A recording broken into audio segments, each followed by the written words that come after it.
त्या काळात मुंबई पुण्याचे उद्योगपती रायगड जिल्ह्यात मोठ्या प्रमाणावर जमिनी खरेदी करत असत. कुंटे साहेबांच्या कोणत्याही क्लायंटचे असे काम निघाले की कुंटे साहेब मला फोन करून त्यांच्या किंवा त्यांच्या पक्षकाराच्या ऑफिसमध्ये मुंबईला बोलावून घेत. तिथे जमीन मालक, विक्री व्यवहारातील मध्यस्थ, खरेदीदार व त्यांचे अधिकारी हे असे सगळेजण त्या मीटिंगमध्ये असत. गेल्या गेल्या साहेब माझी ओळख करून देत नसत. चर्चा होऊन व्यवहार नक्की होत आला की चहा घेता घेता माझ्याकडे निर्देश करून ते सांगायचे, यांची ओळख करून देतो, हे खोपोलीचे विजय पाटणकर, माझे वकील. तुम्हाला योग्य वाटले तर तुमच्या या प्रोजेक्टचे वकिली काम तुम्ही यांच्याकडेही देऊ शकता. आता कुंटे साहेबांची सूचना म्हणजे त्यांच्या पक्षकारांना आदेशच असे. अशी कितीतरी मोठी मोठी अगदी शेकडो एकर जमीन खरेदीची कामे मला मिळून गेली. मी सुद्धा कुंटे साहेबांचा विश्वास खरा ठरवण्यासाठी आटोकाट प्रयत्न करत असे. या पक्षकारांशी ठरवलेली माझी फी वेळच्या वेळी मिळेल याची साहेब स्वतः काळजी घेत. यामुळे काम मिळावे म्हणून रोज उठून बॅग घेऊन कोर्टात जायची वेळ माझ्यावर कधीच आली नाही. जो पक्षकार माझ्या ऑफिसमध्ये येऊन काम सोपवत असे, त्याचे काम असेल तेव्हाच मी कोर्टात जात असे. आजही तोच शिरस्ता कायम आहे.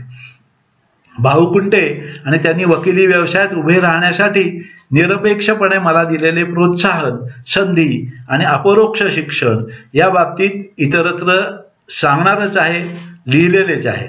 त्यामुळे त्या बाबतीत वेगळे असे मी काही आत्ता सांगत नाही. त्यांनी सांगितलेला साहसे श्री प्रतिवसती हा गुरुमंत्र मला आयुष्यभर धीर, धाडस आणि प्रकाश दाखवत राहिलेला आहे.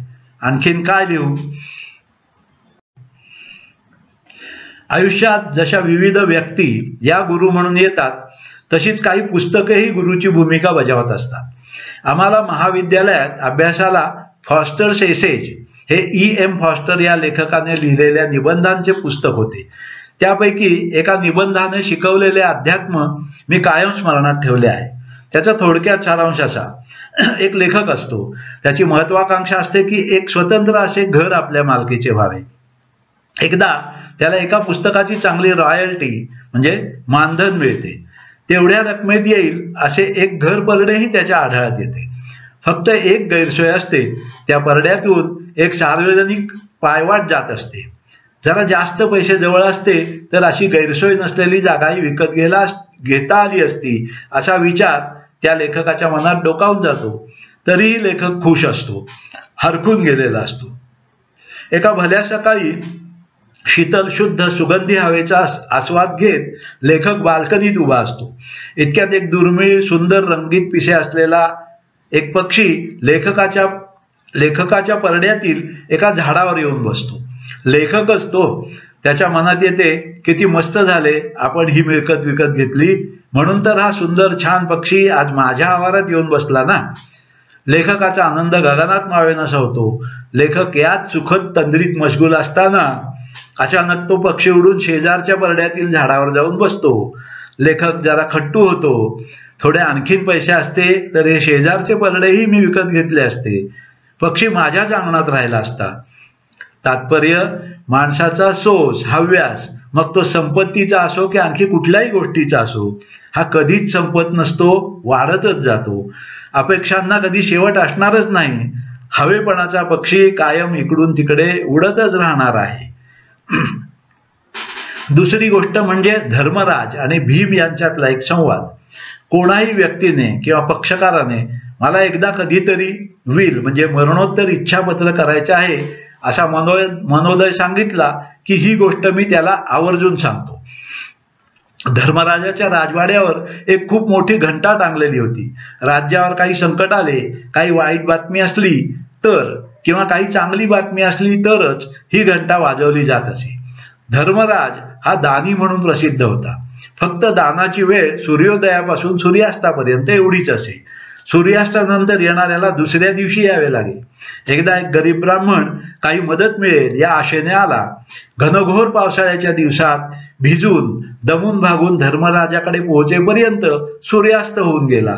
तो धर्मराजाला काकुळतेने म्हणाला, मला यायला उशीर झाला हे खरे आहे, पण माझी लेकरे माणसे खूप दिवसांची उपाशी आहेत आणि आज अन्न पाणी मिळाले नाही तर भुकेने त्यांचा जीवही जाईल हो.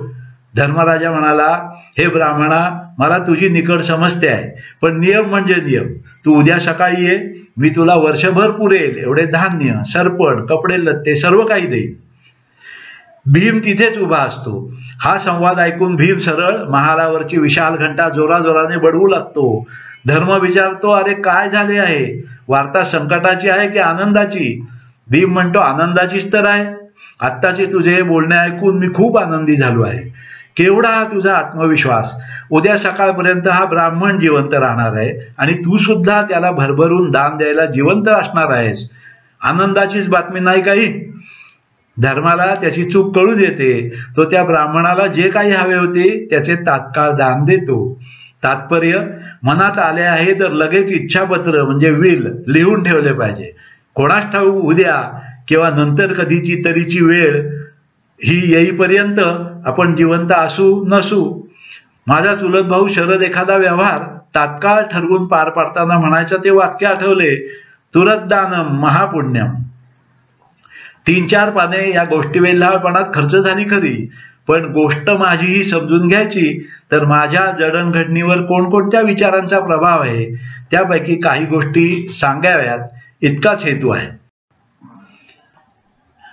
आत्ता थोड्या वेळापूर्वी मी तुम्हाला म्हटलं की पुस्तकं ही सुद्धा आपल्या आयुष्यात गुरूंच्या जागी असतात.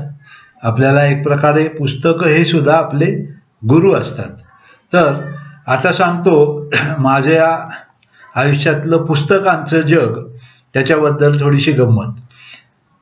मला वाचनाची आवड अगदी लहानपणापासून होती.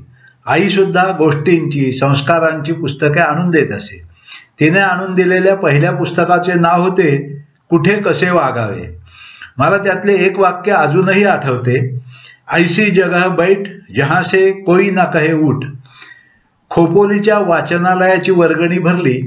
त्या वाचनालयातील व्यक्तिमत्व विकास, योग, आरोग्यविषयक, चरित्रपर, युद्धकथा, पु ल देशपांडे, व पु काळे, श्रीमान योगी, मृत्युंजय यासारखी जवळजवळ सर्व पुस्तके मी वाचून काढली आहेत. युद्धकथा, भयकथा, रहस्यकथा, प्रवास वर्णने, अध्यात्म, अगदी कशा कशाचा म्हणून वगळ नव्हता. पतंजली योगावरची पुस्तके, समग्र विवेकानंद पुस्तक संच आणि अगदी लोकमान्य टिळकांचे गीता रहस्य सुद्धा मी नीट वाचून काढलेले आहे. ही वाचन संस्कृती माझ्या आई आणि माझा वसंत मामा यांच्याकडून आलेली आहे. माझे एक काका पंत पाटणकर हे फरडे इंग्रजीचे जाणकार होते. त्या काळात पहिल्या श्रेणीत इंग्रजी विषयात BA झालेले होते. त्यांनी मुंबईत इंग्रजी दैनिकात संपादक, स्तंभलेखक म्हणूनही काही काळ काम केलेले होते.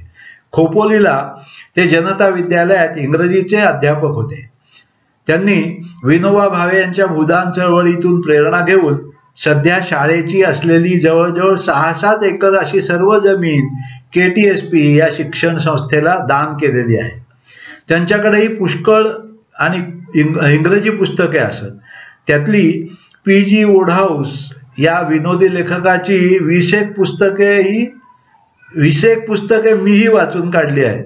पंतांच्या पत्नी ताई या सुद्धा विद्वान होत्या. त्यांचा अध्यात्माचा गाढा अभ्यास होता. त्यांनी विश्वसिद्धांत नावाचे महाराष्ट्र सरकार पुरस्कार प्राप्त असे पुस्तक लिहिलेले होते. ज्ञानेश्वरीच्या आधाराने काही पद्यात्मक रचनांचे पुस्तक सुद्धा त्यांनी लिहिलेले होते.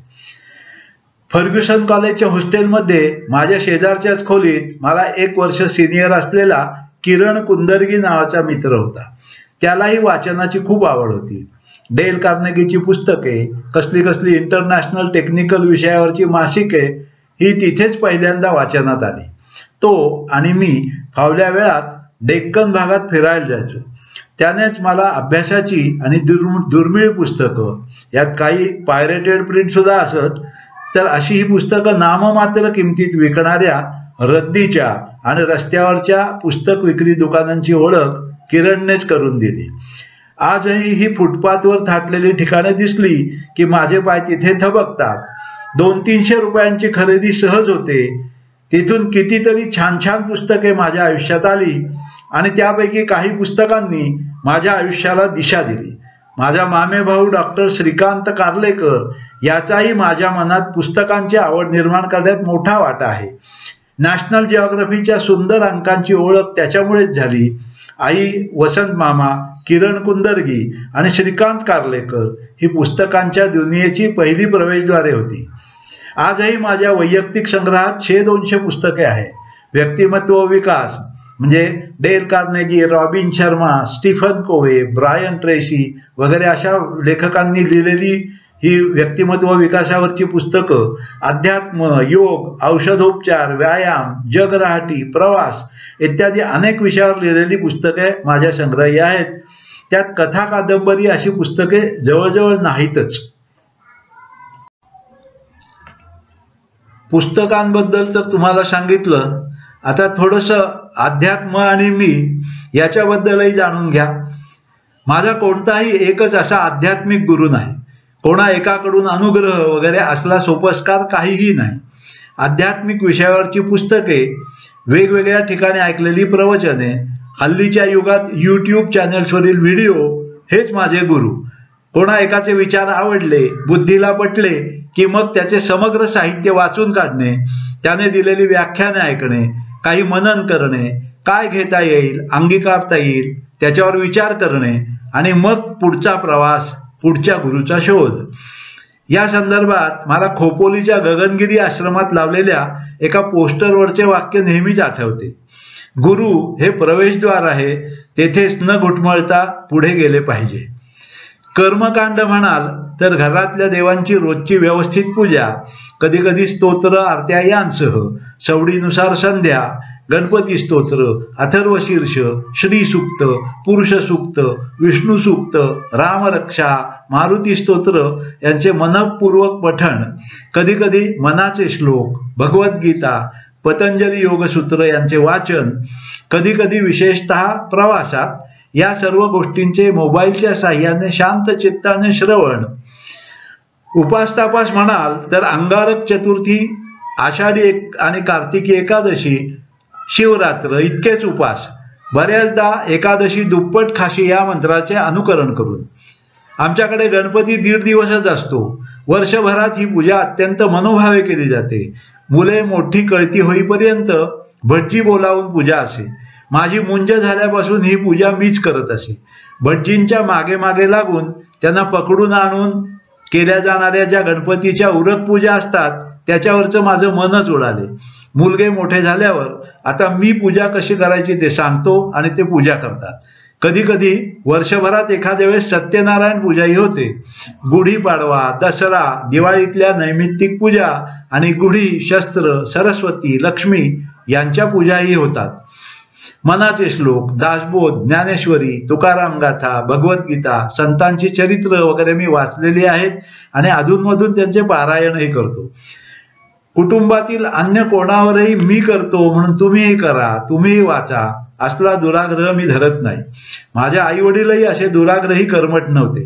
जे करायचे ते मनापासून, उगाच उपचार म्हणून करायचे नाही एवढेच त्यांचे सांगणे असे आणि मी सुद्धा तेच सांगतो. रात्री जेवणानंतर घरातले उपस्थित सर्वजण गोंदवलेकर बुवांचे एखादे प्रवचन बऱ्यापैकी नेमाने वाचतो. अमुकच उपासना म्हणून नव्हे तर एक सामुदायिक परिपाठ असावा म्हणून. शक्यतो भोजनही सर्वजण एकत्र बसूनच करतो. शक्य तेव्हा माळ ओढून ओंकार नामजप करतो.